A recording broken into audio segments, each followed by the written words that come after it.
복음 묵상을 한창 진행 중에 있습니다. 이제 어느덧 예수님께서 공생애를 다 마치시고 이제 십자가에 달리실 시점에 이제 다가왔어요. 오늘 본문이 속한 요한복음 13장부터 그 내용이 본격적으로 시작이 됩니다. 오늘 본문은 유명한 내용입니다. 예수님께서 제자들의 발을 씻어 주신 세족식 내용인데요. 세족식은 예수님께서 십자가에 못 박힌 희생을 정말 코앞에 둔 그 시점에서 제자들에게 행하신 것이기에 유언과도 같다고 볼 수 있어요. 세족식에는 예수님께서 제자들에게 정말 하고 싶은 신신당부하고 싶은 두 가지 메시지가 들어가 있습니다. 오늘 말씀에서는 그것을 함께 나눠보도록 하겠습니다. 첫 번째로 예수님은 세족식을 통해서 끝까지 사랑한다는 것이 무엇인지를 보여주셨어요. 오늘 보면 1절 말씀을 우리 같이 한번 합독하겠습니다. 유월절 전에 예수께서 자기가 세상을 떠나 아버지께로 돌아가실 때가 이른 줄 아시고 세상에 있는 자기 사람들을 사랑하시되 끝까지 사랑하시니라. 유월절 전날, 즉 이제 내일이면 예수님께서 십자가에 달려 돌아가시고 지난 3년 동안 함께 먹고 자고 생활했던 제자들과 이제 이별해야 되는 상황이에요. 물론 십자가에 달려 돌아가시고 나서 부활하고 난 다음에 예수님은 약 40일 정도 제자들과 함께 계셨어요. 하지만 부활 이전의 예수님과 부활 후의 예수님은 좀 다르거든요. 예수님께서 이제 세상을 떠나 성부 아버지께로 가시고 제자들은 세상에 남아 있어야 하는 겁니다. 그래서 예수님은 평생에 제자들의 마음에 기억될 사랑의 그 순간을 만들어 주고자 하셨습니다. 여러분, 누군가가 나를 진실로 사랑한다고 우리가 느끼는 경우들이 있는데요, 그 사람과 나 사이에는 분명히 잊혀지지 않는 어떤 사랑의 기억의 순간들이 분명히 있을 거예요. 저에게도 그런 기억이 있습니다. 제가 초등학교 어릴 때 1, 2학년 시절에 이빨이 썩어서 충치 때문에 너무 아팠던 기억이 있습니다. 밤새 울었는데 그때 저희 부모님이 가난한 개척교회 목회를 하시다 보니까 6식구가 한 방에 이렇게 생활하는 그런 삶을 살았어요. 제가 밤새 우니까 아무도 못 자죠. 누나들도 막 짜증내고. 그래서 아버님이 어쩔 수 없이 저를 들쳐업고 집 밖을 나가서 도로변에 차들이 왔다 갔다 하는 도로변에 저를 업고 계셨던 기억이 납니다.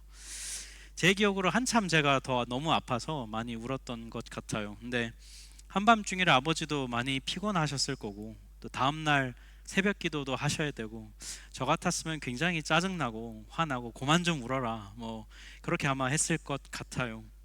아버지는 저를 혼내거나 짜증내지 않으시고 저를 업고 한참을 그 밖에서 업고 저를 달래주셨던 기억이 나요. 지금부터 한 40년 전의 일인데도 불구하고 아직도 제가 그때 엎혀있던 그 느낌이 아직도 제 안에 살아있는 걸 보면 참 이때 느꼈던 아버지의 사랑이라는 것이 제 안에 남아있는 것이죠. 마음에 각인된 사랑이라는 게 여러분 이런 게 아닐까요? 이게 말로 하는 게 아니라 행함으로 보여주고 경험하게 해주는 것은 우리의 마음에 평생에 이렇게 박혀서 잊혀지지 않는 것이죠. 아마 제자들은 오늘 예수님께서 발을 씻어주시는 이 사건을 이후에 평생에 그들의 마음에 기억하고 간직하지 않았을까요? 그들이 전승에 따르면 모두 다 자신의 삶을 기꺼이 내주는 순교를 당할 만큼 그들에게 이 사랑의 순간이 크지 않았을까요? 예수님께서 그걸 위해서 오늘 이 기억을 만들어주고 계시다는 거예요. 오늘 보면 4절과 5절을 우리 같이 한번 더 합독해 보겠습니다. 저녁 잡수시던 자리에서 일어나 겉옷을 벗고 수건을 가져다가 허리에 두르시고 이에 대하여 물을 떠서 제자들의 발을 씻으시고 그 두르신 수건으로 닦기를 시작하여 겉옷을 벗었다 했는데 겉옷은 무릎까지 내려오는 긴 옷입니다. 이거를 벗으면 어떻게 되냐면 속살이 다 드러나요. 겉옷을 벗는 것은 노예들의 복장 행위입니다. 왜냐하면 겉옷을 입으면 안에 무기를 숨겨서 주인을 죽일 수도 있기 때문에 당시 노예들은 겉옷을 입지 못했습니다. 속옷만 입게 됐고요. 수건을 허리에 두른다는 것은 노예가 발을 씻기기 위한 준비 복장입니다. 그러니까 예수님 지금 노예 복장을 하고 계신 거예요. 오늘날은 자신을 낮추는 겸손을 미덕이라고 하죠. 저 사람 참 겸손하구나 칭찬하지만 이 당시에는 반대였습니다. 누군가가 자기를 낮추면 오히려 더 무시했어요. 그때의 겸손은 미덕이 아니라 무능함의 증거였거든요. 그러니까 당시로서는 굉장히 좀 파격적인 방법으로 예수님은 당신의 사랑을 제자들에게 각인시켜 주고 계시다는 거예요. 여기에 대한 제자들의 반응이 뭘까? 오늘 성경을 보면 제자들의 반응이 정확하게 나와 있지는 않은데 두 사람의 반응을 우리가 볼 수 있어요. 바로 가룟 유다와 베드로입니다. 두 사람의 반응은 상징성이 있는데요. 먼저 가룟 유다를 보면 예수님의 사랑을 온전히 잘 받아들이지 못하는 사람의 모습을 가룟 유다는 보여줍니다. 13장 2절을 보면은 마귀가 벌써 시몬의 아들 가룟 유다의 마음에 예수를 팔려는 생각을 넣었다고 말씀해요. 헬라어 원문을 직역하면 오늘 저녁 식사하기 전부터 이미 가룟 유다는 마음을 굳혔다라고 이해하면 됩니다. 가룟 유다가 돈에 대한 욕심이 많아서 예수님을 팔았던 것도 있겠지만 그 이유가 전부는 아니라고 학자들은 얘기합니다. 가룟 유다, 가룟이라고 하는 이 앞에 있는 이름은 시카리오라고 하는 당시 로마 제국의 장교나 이 사람들을 암살하는 암살단 조직을 뜻합니다. 그래서 아마도 가룟 유다는 예수를 통해서 로마 정부를 뒤집어 엎는 혁명을 꿈꾸고 예수를 따랐는데 시간을 지나다 보니 예수가 전혀 그럴 기미가 보이지 않았기 때문에 그래서 예수를 판 것이라고 보통 학자들은 얘기를 합니다. 그게 뭐가 됐든 간에 가룟 유다가 예수님을 팔아 넘긴 것은 자신의 욕심 때문이에요. 예수님을 이용해서 자기가 원하는 것을 얻으려고 했다가 그것이 되지 않아서 그래서 예수님을 파는 거죠. 그런데 이런 가룟 유다의 발도 예수님은 씻어 주셨다는 거예요. 물론 예수님이 좋은 마음으로 씻어 주셨나? 그거는 아닌 것 같아. 예수님의 마음도 괴로우셨어요. 오늘 본문 뒤인 21절 말씀을 보면 예수께서 이 말씀을 하시고, 이 말씀이란 게 뭐냐면 내가 지명하는 그가 나를 배신할 거야 라는 말씀을 하시고 난 다음에 심령이 괴로워서 말하셨다는 거예요. 그 말을 하실 때 여기 괴롭다는 헬라어가 에타락테라는 단어인데 심하게 흔들리고 동요하는 걸 얘기합니다. 예수님의 마음이 굉장히 심하게 움직였다는, 마음이 굉장히 어려우셨다는 얘기입니다. 그런데 그런 어려운 마음을 부여잡고 예수님은 가룟 유다를 끝까지 선하게 대해 주세요. 뭘 보면 알 수 있냐면 26절, 27절 말씀을 보면 예수님께서 빵 한 조각을 적셔서 가룟 유다에게 넘겨주십니다. 당시 유대 식사 문화에서 주인이 빵 조각을 누군가에게 건네준다는 것은 그 사람을 굉장히 특별하게 여기고 환대한다는 증거였어요. 예수님은 자신을 팔아 넘기는 제자가 누구인지 지명하는 순간에도 굉장히 끝까지 가룟 유다를 선대하고 계시다는 걸 말씀은 얘기해 줍니다. 예수님은 전능한 분이잖아요. 마음만 먹으면 자신을 팔아 넘기려는 가룟 유다 정도는 쉽게 심판하실 수 있습니다. 하지만 예수님의 전능하심은 상대방을 압도하는 힘으로 누르는 그런 전능함이 아니에요. 자기 스스로가 낮아지는 종이 되는 전능함이라는 거예요.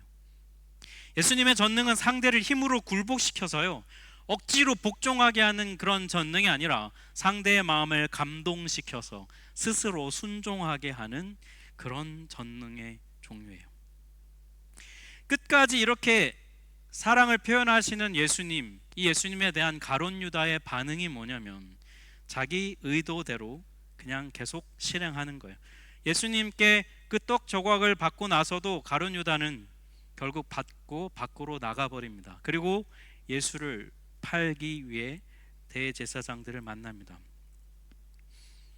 만약에 여러분 이 순간에 가룟 유다가 예수님의 빵 조각을 받은 순간에 무릎 꿇고 그가 회개했다면 그의 삶은 어떻게 달라졌을까요?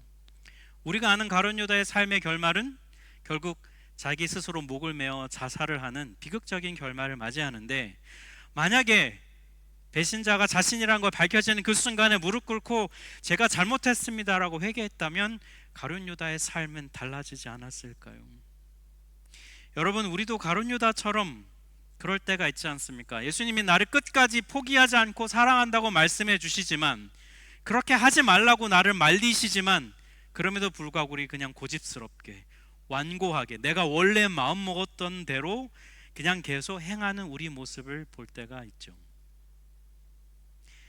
우리 가운데 가룟 유다처럼 그런 마음 행할 때가 있다면 여러분 오늘 이 본문을 꼭 기억하시길 바라요. 끝까지 사랑을 표현하시는 예수님의 사랑을 받아들이고 그 자리에서 무릎 꿇고 회개하고 돌이킬 수 있는 우리가 되기를 바랍니다. 반면에 여러분 이 가룟 유다와는 다르게 반응하는 제자 한 명이 있는데 바로 베드로예요.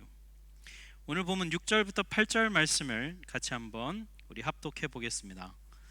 시몬 베드로에게 이르시니 베드로가 이르되 주여 주께서 내 발을 씻으시나이까.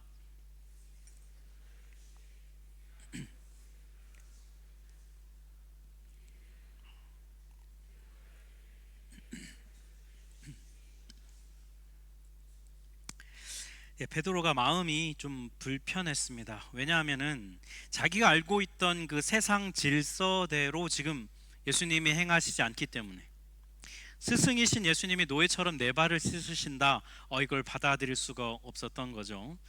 예수님께서 야 지금은 몰라도 나중엔 네가 알 테니 그냥 순종해라 라고 말씀하셔도 베드로가 물러서지 않습니다. 절대로 못 씻으십니다. 처음에 이렇게 버텨요. 그랬더니 예수님이 이렇게 말씀하십니다. 내가 지금 너 안 씻어주면 너랑 나는 상관이 없어. 여기서 상관이라는 이 단어는 언제 쓰이냐면 유대 문화권 안에서 유산을 물려주는 어떤 행위를 뜻할 때 이런 단어를 종종 썼어요. 그러니까 베드로가 발 씻김을 거부한다는 것은 예수님을 통해 받을 수 있는 하나님 나라의 유익을 받지 못하게 된다는 거예요. 남남이 된다는 겁니다. 상관이 없다는 것이죠. 그러자 베드로의 태도가 180도 바뀌어서 뭐라고 합니까? 손도 머리도 다른 곳도 씻겨주세요 라고 얘기해요. 예수님이 대답하십니다. 목욕한 자는 발만 씻으면 된다. 이게 무슨 의미냐면 예수님을 삶의 주인으로 믿고 따르는 것, 그래서 우리의 존재가 새롭게 되는 것, 이걸 가리켜 바울 서신서에서는 믿음으로 의롭게 된다, 칭의라고 표현을 하지요. 이게 바로 목욕을 한 거예요. 그러면 하나님께서 깨끗하다고 여겨주신다는 거예요. 그런데 깨끗하게 된 존재답게 우리가 살지 못하잖아요. 하나님 백성답게 살지 못할 때가 있습니다. 그럴 때는 어떻게 되는 거예요? 그 살지 못한 모습을 주님 앞에 회개하는 것, 그것이 바로 발을 씻는 것이죠. 베드로의 반응을 보면요, 좀 성경은 결국 베드로가 무지하다, 어리석다라는 뉘앙스를 얘기해 줍니다. 예수님의 의도를 전혀 이해하지 못하고 있는 베드로의 모습을 보여줍니다. 그럼에도 여러분 베드로의 반응이 참 귀해요. 왜냐하면 그는 예수님을 존귀하게 여기려고 했다는 거예요. 노예처럼 제 발을 씻으실 수 없습니다 라고 스승의 행동을 막아설 정도로 예수님을 존중하게 여기고 있다는 거예요. 또 발을 안 씻으면 너랑 나랑 아무 상관이 없어 라고 했더니 갑자기 막 태도를 바꿔서 다 씻겨주세요 라고 말하는 것은 그만큼 그가 예수님과 얼마나 함께 있기를 원했는지 알 수 있는 거죠. 베드로는 영적으로는 좀 무지하고 그리고 분별력은 좀 부족했어요. 하지만 누구보다 예수님을 사랑하는 그런 사람이었다는 겁니다. 우리도 베드로처럼 영적으로 무지하고요, 분별력이 부족할 때가 있습니다. 그럼에도 불구하고 여러분 우리에게 꼭 있어야 할 한 가지는 예수님을 사랑하는 그 마음은 있어야 해요. 좀 지혜롭지 못하고 좀 어리석고 그래도 예수님을 진심으로 사랑하면 그는 결국 성령님의 인도를 받게 돼요. 나중에 사도행전을 가보면 베드로는 어떤 사람으로 변합니까? 12사도의 리더가 되고 예루살렘 교회의 지도자가 됩니다. 다른 모습을 보여줍니다. 좀 부족해도 진심으로 사랑하면 이런 모습을 가질 수 있어요. 우리에게 필요한 거는요, 많은 지혜가 아니라 진실하게 사랑하는 마음이에요. 우리에겐 그게 필요해요. 이 사순절에 여러분 이 베드로와 같은 순전한 사랑을 회복하는 우리가 되기를 바랍니다. 이 세족식을 통해서 예수님께서 제자들에게 이 끝까지 사랑하는 것을 보여주고 가르쳐 주셨어요. 그리고 또 두 번째, 예수님께서 이 세족식을 통해 제자들에게 가르쳐 주고 싶으셨던 것은 뭐냐면 서로 발을 씻어 주는 자들이 되라는 거예요. 오늘 본문 4절과 5절을 보면은 예수님께서 저녁 잡수시던 자리에서 일어나 이렇게 되어 있습니다.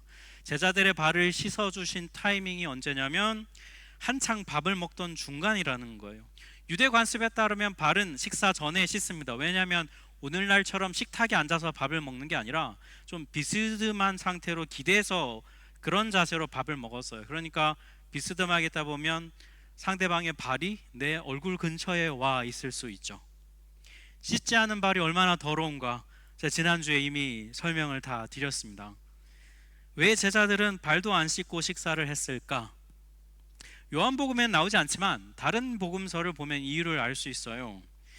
이 유월절 저녁 식사 자리에서 제자들은 서로 다투고 싸웠습니다. 왜 싸우냐면 내가 너보다는 좀 낫지 않나, 내가 그래도 너보다는 좀 잘났지 라는 이유로 서로 서열 다툼하느라 서로 그들은 싸웠어요. 식사 자리에서 여러분 언성 높이고 싸웠습니다. 그러니 여러분 식사 분위기가 좋았을 리는 없죠. 그러니 발 씻고 할 겨를이 아마 없었던 것 같아요. 서로 교만함으로 내가 너보다 낫다는 마음으로 다투었던 그 자리, 그 현실에서 밥을 먹던 중에 예수님은 노예 복장을 하고 제자들의 발을 씻어 주시는 거예요.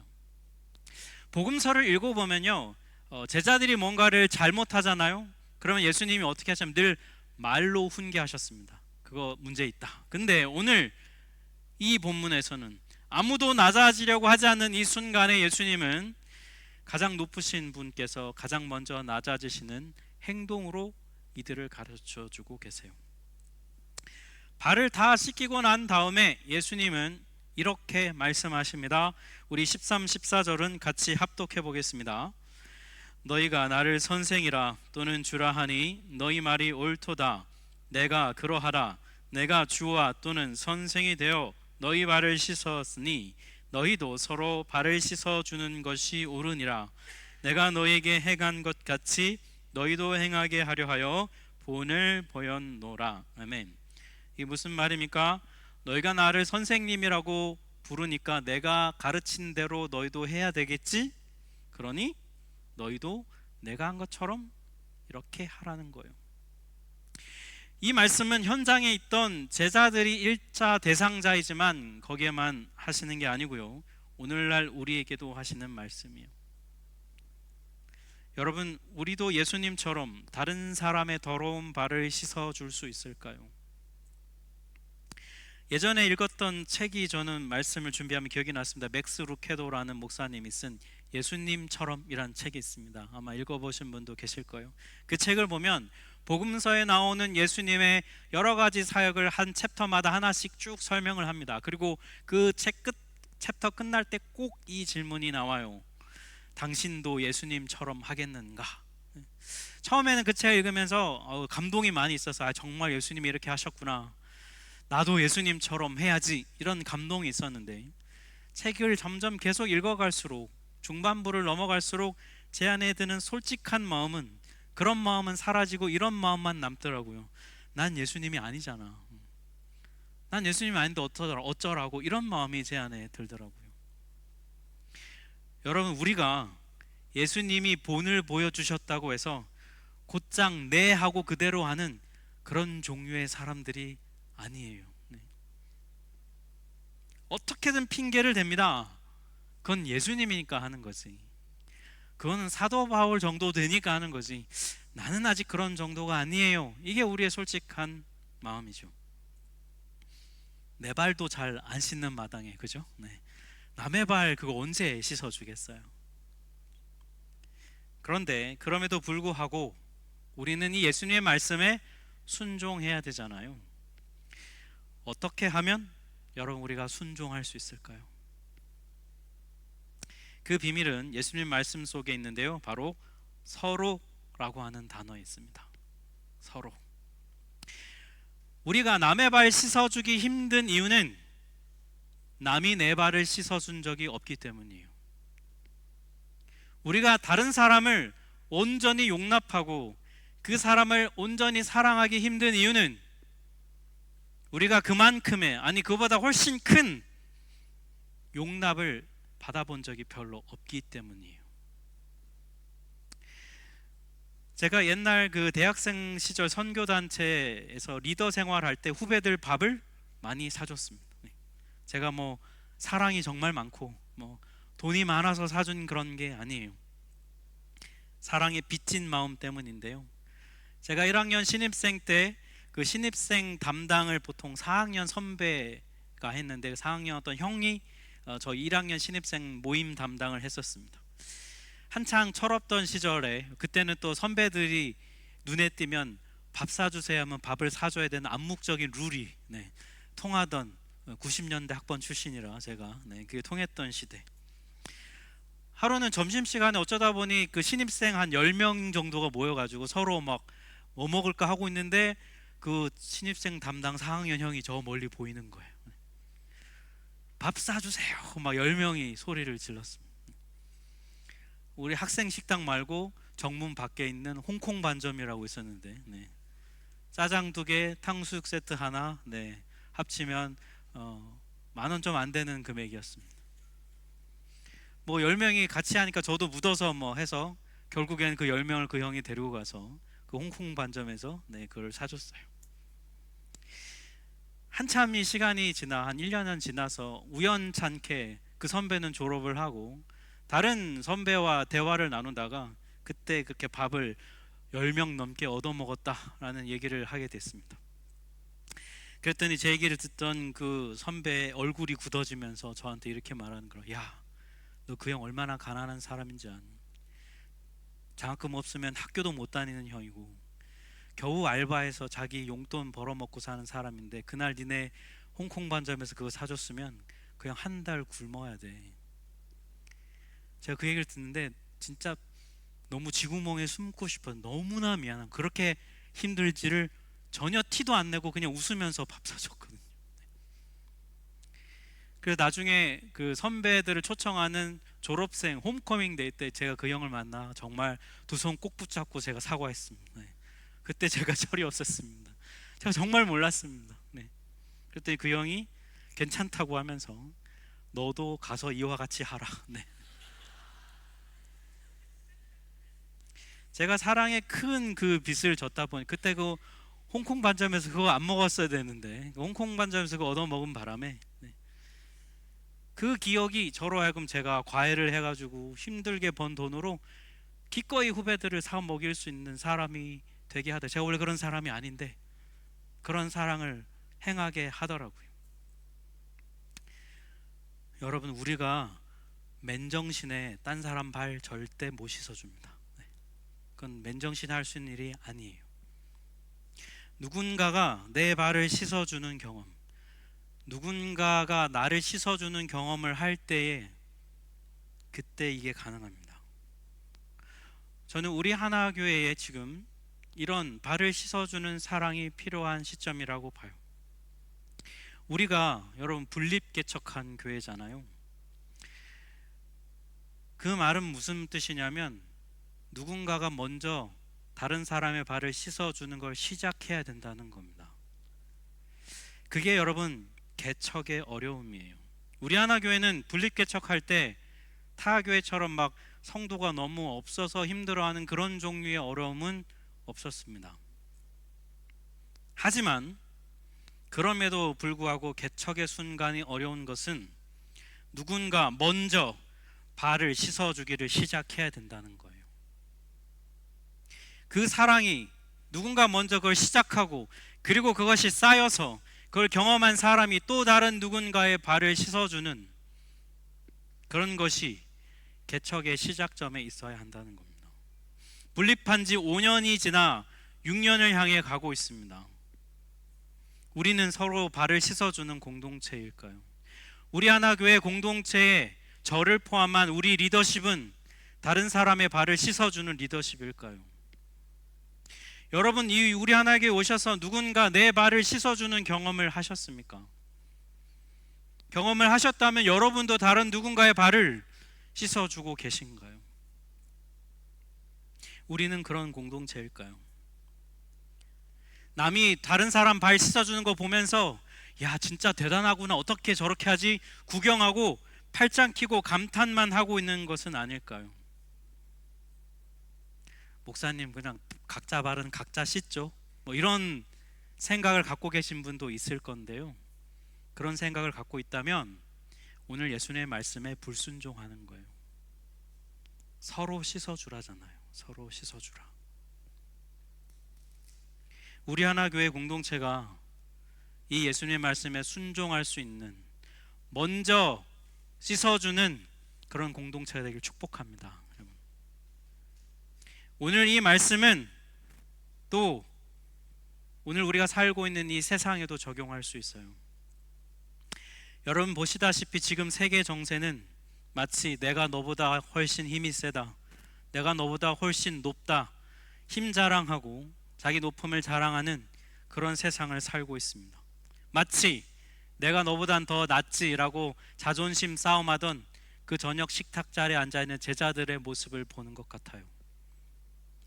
이런 세상에서 그 어느 누구도 여러분 먼저 낮아지려고 하지 않습니다. 우리는 아마 그런 생각이 들 거예요. 세상은 원래 그래, 세상이 뭐 그렇지 라는 생각을 우리가 자연스럽게 하고 있는데요, 아니요, 세상이 원래 그런 게 아니라 그리스도인들이 이 말씀대로 살지 않기 때문에 세상이 이런 거예요. 여러분 이 세상에 지금 지도자들이 힘 자랑하고 이렇게 무력을 과시할 수 있는 이유는 뭘까요? 이 민주주의 바탕에서 그래도 자신을 지지하는 사람들이 있기 때문에 가능한 거예요. 그 어느 누구도 자기를 지지하지 않는다면 지도자들은 이렇게 함부로 할 수 없어요. 우리가 해야 될 일은 뭘까요?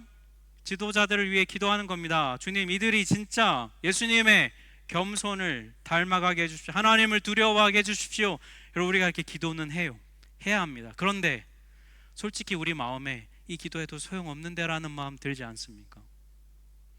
우리가 해야 할, 여러분 그 기도를 하지만 우리가 해야 될 실제적인 구체적인 순종은 무엇이 되어야 할까요? 삶의 자리에서 내가 먼저 다른 사람의 발을 씻기는 겸손을 순종하는 거예요. 내가 너보단 낫지, 그래도 내가 너보다는 좀 깨끗하지, 이렇게 말하는 세상을 살지만 우리가 그런 세상 속에서 먼저 예수님처럼 낮아지는 거예요. 더 나가서 그렇게 살아야 여러분 우리의 후배들, 우리의 자녀들이요 그걸 보고 자라게 됩니다. 우리가 뭘 가르쳐야 할까요? 세상은 원래 이런 곳이야, 정신 똑바로 차리고 살아, 이걸 가르쳐야 될까요? 예수님의 말씀처럼 서로 발을 씻어주라는 말씀에 순종해도 충분히 잘 살 수 있고, 그리고 그것이 진짜 복되다는 것을 여러분 우리가 보여줘야 되지 않겠습니까? 언제까지 여러분 우리가 지도자들을 욕하고 비난하고 세상은 왜 이 모양이야 라고 말만 하겠습니까? 우리 그리스도인들이 예수님의 이 삶을 따라 살아도 충분히 이것이 귀하고 옳다는 것을 가르쳐 주어야 10년 뒤에, 20년 뒤에 우리의 후배들이, 우리의 자녀 세대들이 그걸 보고 자란 자들이 정치 리더십이 되고 종교 리더십이 되고 경제 리더십이 될 수 있지 않을까요? 이 땅에는 그리스도인들이 이 말씀을 포기하지 않고 살아낼 때 여러분 우리는 이 땅에서 하나님의 나라를 볼 수 있어요.